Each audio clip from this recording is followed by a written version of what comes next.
I lived in Florida since I was 6 years old, and I've never been through anything like this. You can see where it made landfall here.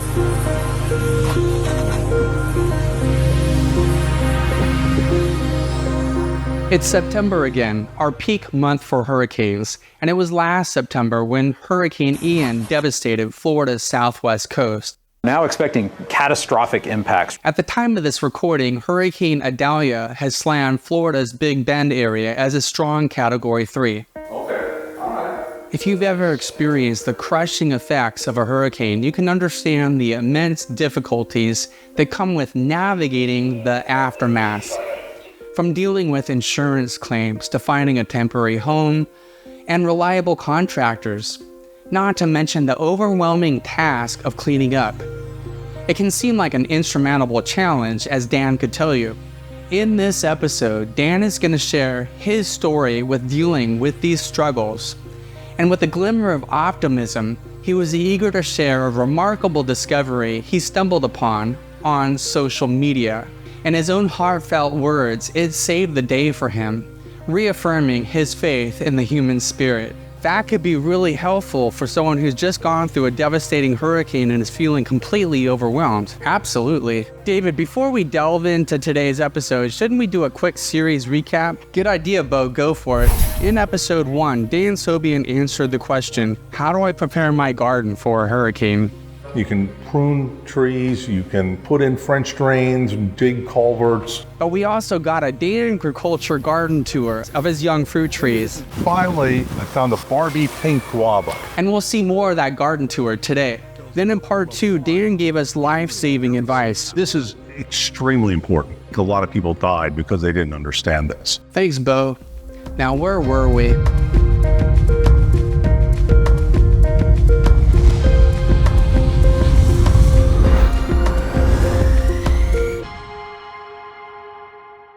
So yeah, I moved here May of 2020, I guess. And I retired, worked at the National Weather Service up in Tampa. Retired, moved down here and thought I would plant some fruit trees and grow a garden. Hurricane Ian hit literally a mile north of my house. So we took on the full brunt force of it. Did a lot of damage to the house, did a lot of damage to the trees. And I am on Pine Island, which is just west of Fort Myers, kind of sitting out in the Gulf of Mexico a little bit. I'm on the north end of that island, a town called Boquilla. And on the north end is where all the agricultural interests are. And they're there because the land is a little bit higher. There's a bit of a ridge that runs up the middle. It's also, the way it's set up, there's a very small aquifer that's under the ground right here, which provides fresh water for drinking and irrigation. And it's just a natural setup for growing tropical fruits. It never freezes. In fact, it rarely goes below 40. Kwai muck. It's a relative of jackfruit. It's from China. It grows small fruit that's yellow on the outside and pink on the inside. What I've seen online, I've never tried it, but what I've seen online is like a really sweet apricot. Hurricane Ian was a very strong storm. It was a Category 5 for a brief period out in the water. I think it was a 4 right before it hit here. Caused some pretty catastrophic damage around this whole area. Buildings washed into the sea. And so I was a forecaster at the National Weather Service. I spent a couple years in Texas, but almost my entire career was at the Tampa office. While there, I ran for and became president of the National Weather Service Employees Organization, and I did that for 12 years. And then I went back to forecasting right before I retired. So I used to do the weather forecast for this area and was very familiar with it. I'd been down here several times. I know a lot about it. So it's not like this really caught you off guard. You knew the risk here. That's a very good question. Because yes, we all know the risk. We all live in Florida, and I knew that, living near the water in Florida was a higher risk. I tried to mitigate that risk by trying to find property that was a little higher. In fact, it's high enough that I'm not even in a flood zone. That's a great call. Right. I look for that. Because my meteorologic background, I know what could happen. But having said that, I lived in Florida since I was 6 years old, and I've never been through anything like this. And I know I know that other people have. I talked to people that were in Andrew. I went to New Orleans right after Katrina. Hurricane Irma, we were so lucky it hit the Everglades and not, a more populated area. Michael, so I know it happens, but until it happens to you, you never really think about it until it really happens to you. It's always something that you see on the news or it happens to somebody else. Intellectually, I was prepared, but I don't know that I was prepared. I don't know that anybody could be prepared. At what point did you and your wife know that you were going to need to evacuate? Like I said, I was a meteorologist, a forecaster, and so, I was following the storm. I saw that the storm was coming up, and originally it looked like it was going to the northern Gulf, but each model run was bringing a little further to the east. And so I started looking at it, and I think, the storm hit on a Wednesday. On Monday night, I told my wife, if this keeps going on, we're out of here Tuesday morning. I had all intentions of staying. I had a week's worth of food, a week's worth of water. I had enough gas to run a generator for a week. And it's a good thing I left because I would have needed 2 weeks of all of those because there was absolutely no access to this island for about 2 weeks after the storm. So Tuesday morning I woke up and it looked like instead of just inching more this way, it kind of looked more like it was going to hit very close to us, as in maybe about 40 miles up the coast. And because the way the winds go counterclockwise around the storm, that would have put us in the worst part of the storm. All of the coastal flooding, the storm surge they got like in Fort Myers Beach and Sanibel Island would have been up here instead. And it would have been just devastating. It was devastating to begin with.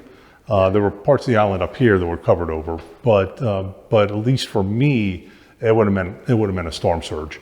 And so I told my wife, and I felt pretty safe. That I'm on a house on stilts that's blocked in below, but the road you have to drive in on to get here is 2 to 3 feet above sea level. And I just didn't think it would hold up, and it didn't. It washed out. And I didn't want to be stuck. You have a heart attack or something over here, and how do you get out? So we left. We went to Miami, which had like near hurricane force winds there from the storm. So, and then to Fort Lauderdale after that, and then been basically refugees ever since. Luckily, it looks like in about 2 weeks from this recording, maybe by the time somebody watches this, we'll be moving back into this house. I spent 2 days in a hotel in Miami until they said I couldn't stay because they were filled up. I went to Fort Lauderdale for 2 days in a hotel. I got an Airbnb for the month of October, and then I've been in the apartment I'm at since November. There is nothing that will prepare you for it. First of all, when I could finally drive out here, which was roughly 2 weeks later, and thankfully there was a local construction company that my understanding is told the state that if they didn't give them the permits, they were just going to do it anyway. But a local construction company built a causeway and connected us in about 2 weeks' time. And heroes, just absolute heroes. When I got out here, it was kind of hard to find because there were no landmarks left. None of the trees had leaves. The trees weren't even there. It looked like it was barren. There was just trash 6 feet high on both sides of the road. It was like a canyon. They just went through with a scooper and pushed it off so the road was open. And then you get to your house and you find it in ruins. All the thing. And like I said, we just moved here. We just did a whole lot of remodeling, which was all for naught. I had to just rip everything up and replace it all. It's a struggle. And then there's the unknown. There's still the unknown of, what the insurance is going to pay for, what they're not going to pay for, how are you going to get things done. Everybody in the world was struggling for contractors at the same time. Everybody in the world was struggling for a place to live at the same time. There was, I told you driving in, 144,000 people in a county of roughly 800,000 were displaced from their homes. Just imagine what that did to the real estate market. Trying to rent things or get some sort of temporary housing, it was impossible. At the time, I had given up on looking for a place to live in Florida, and I was looking for places to live in Georgia. just to try to get relatively close to the property while it was being rebuilt. But then I lucked out and was able to get an apartment that just happened to be opening up right at the same time. Where we're sitting right now was just open air. It was, I mean, the rafters were up there, but there was no plywood, there was no roofing, there was no ceiling, there was insulation laying everywhere. Water had seeped in, because remember, I couldn't get out here for 2 weeks. Water had seeped in, it covered the floors. There was mold growing everywhere, especially on the first floor. It was visible, it was thick and visible, and you couldn't even hardly breathe. It was a mess. You know, we just moved here. I didn't have any real strong emotional ties, but it was still home. You don't realize the importance of home until you don't have one. Here we are 9 months later, and the house is still not ready. And it's shocking to some of the people that have never been through some of this that I talked to. It's like, holy cow, it's taken that long. But once you get a contractor, then you have to wait for the supplies. And then once you get the supplies, you got to find people to do it. And it's a very trying thing to do. And then there's the whole insurance side of it too. The insurance in the state of Florida, God, if it gets any worse, because they just don't want to help. They realize you can't sue them if they say no to their contractual obligations. So they make it as difficult for you as possible. I had to go out and hire a public adjuster. I tried doing it without one, but I had to go hire one just to try and get any money out of them at all. There were so many components to it, and all of them had a whole lot of unknowns that you had to learn and figure your way through it. It was I don't know how people do it. It was a very, I mean, I was retired and was able to spend almost full time on it. Luckily, the garden, was keeping me sane, going out and getting some exercise and doing things. Open your hand and smell it. Oh, yes. Right? Oh, my goodness. That smells so good. It's not a movie. It's real life. It's just devastating. They call it a disaster for a reason. It's a disaster. Ice cream mango, that's a fruit punch. You asked about orange sherbet? Yeah. I think this is the orange sherbet. Yeah, orange sherbet. Right behind me, there was a roof and a screened-in patio. I used to grab a beer and watch the sunset. It faces to the west. In this door right here, the handle came off. It just busted off. I'm like, okay, I need to get a new handle for that. And I didn't know what to order or how to order it. And one day I was out in the backyard planting a tree and I found the handle. I'm like, this is amazing. I got the handle for this sliding glass door, and I went up and checked it. It wasn't to that sliding glass door. It's somebody else's handle. I have no idea who it belongs to. It just, things like that happen. I had trees. I have no idea where they're at now. They just pulled up out of the ground and blew away. Every hurricane is different. Some of them give you hardly any rain at all. Some of them, like Ian, gave just a tremendous amount of rain over a very large area up around Orlando and a little further south. And all of that water flowed south, and it just caused just widespread flooding. I had friends in Daytona that had their homes flooded out. People in Orlando, I remember seeing rescues on TV. And then I tried to drive from Fort Lauderdale over to here, which is essentially almost straight across the state, a little bit north of straight across the state. And in order to get here, I had to drive all the way north up to near the Kennedy Space Center, across the state there, and then down to the south, and I could only get as far as Sarasota. I couldn't even get to here. So even like trying to get supplies down to here, food, water, whatever, they couldn't do it because I-75 was closed because of flooding. It's a little bit overwhelming.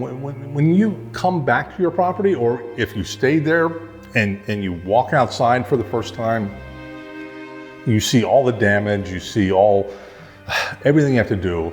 And if you're like me, I didn't know anything about insurance. I didn't know anything about construction. I had trees down. I didn't know where to start. I didn't know what to do. And you were asking me before, well, what advice could I give somebody? And I will tell you what saved the day for me was getting on social media and finding out about volunteer groups that were helping. And one of the great things about a disaster is people come from all over. We're here after Hurricane Ian. We're all coming together to help each other. This is what we have to do. I can't tell you how good I feel about the human spirit in general after the help they gave us. Specifically, there's one group called the World Central Kitchen. This group, the day after the hurricane, they went through tremendous trouble. To feed people and making hot meals in a restaurant somewhere in Fort Myers, which is about 20 miles away. It's not that close. Driving them over to the coast, putting this hot food, somehow they kept it hot, onto like 16, 18-foot little fishing boats and bringing them over to the island and feeding people. And they did that for months. We're just neighbors helping neighbors. We're gonna rise up stronger. Eventually, they rented a restaurant on the island and refurbished it, and was making stuff here locally on the island when you could drive back over. Just an amazing resource, and they were providing that food for free. There was another group that I used called Christ in Action. Amazing group. I just asked. I told them I had some trees down. I had some buildings that had collapsed.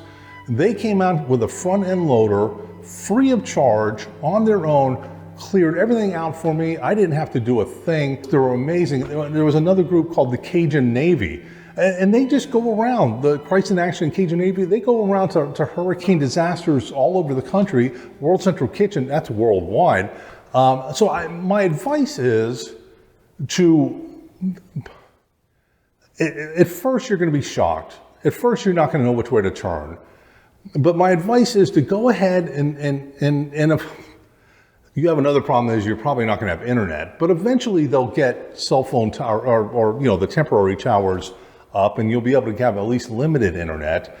Go on social media, find groups that have been created to help you, and find out what the resources are. And on Pine Island, there were several groups, and people were just posting and saying, "Hey, I've got a couple trees down. Is there anybody that can help me?" And bam, you would get help.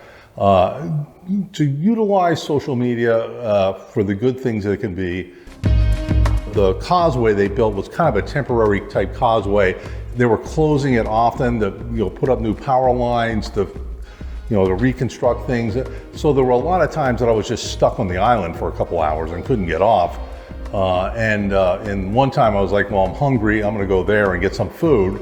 I couldn't get off the island. I went there. It was amazing. It was delicious. It was as good as any restaurant food anywhere. And the other two, I believe, was a Facebook post. And I said, hey, I had a shade house. A year ago, you would have saw it on this camera because it would have been over my right shoulder. That just collapsed. And they came out, tore it down, took it out. Some trees that fell, they came up and chopped them up. And I asked them to leave them because I'm making biochar out of them. But they would have taken them away for me. There was all kind of debris, roof pieces, and stuff laying in the yard that I couldn't carry. I mean, I was able to get the small stuff myself, but the big pieces, they're a couple hundred pounds. They came out and took care of all that stuff for me. So yeah, there are, after the storm, there are going to be tremendous resources, and don't be afraid to try and utilize them. I mean, don't abuse it, but they're there to help you, and really you need help at that point. It's a dwarf fig, gets 6 foot high, 6 foot wide, has no chill requirements. It's a tropical fig, no chill requirements. So that's my name tree. It's coming back pretty well. Like almost everybody that's going to watch this, never thought it could happen to me. But I didn't ignore the storms. I always prepared. Like I had mentioned, I had a week's worth of water, a week's worth of food, and a week's worth of gasoline for a generator, and both cars filled. And I thought I'd be okay. I am so glad I left. Because first of all, even if I would have been okay, just living in this house when the roof came off, would not have been any fun. So yes, be prepared, be totally prepared, and it's okay to go overboard. I mean, don't take all the water so nobody else can have any, but it's okay to in fact, like I think I said before, I had a week's worth of all of that. I would have needed 2 weeks worth. And how would I have known that? My entire life it was like Lucy and Charlie Brown with the football, and I kept kicking it and it kept pulling away. It never happened. I prepared and it never happened. And this time it was much worse than what I thought would have happened. A couple weeks after filming this, Dan and his wife were finally able to move back to their home. If you missed the other episodes of this series, you should be able to see them on the end screen of this video or the links in the description. The primary mission of this channel, Stack, Serve, and Harvest, is to inspire and empower new gardeners in South Florida and similar climates like Queensland, Australia. Yeah, on how to grow organic food in our challenging environment. A special thank you to Dan Sobien for sharing his personal story and being so open and doing this to help other people deal with hurricanes. I really enjoyed getting to know Dan. He's a great guy. Thank you so much, Dan. And I hope you've benefited from this series, as hurricanes are one of our biggest challenges, whether you're a gardener or not. And just as a friendly reminder, I want to mention that liking, commenting, and sharing videos really do play a major role in helping content creators like myself reach a wider audience. Your engagement on YouTube can have a positive impact and contribute to the growth of the channel. Hey Bo, you ready? Not quite, David, you forgot something. In the next episode, this amazing bush, which has a history going back to the Mayan culture, we call it the spinach tree, and it's more nutritious than spinach when cooked. And when that's ready, you should see it up here or a link in the description. Live regeneratively and let's grow together.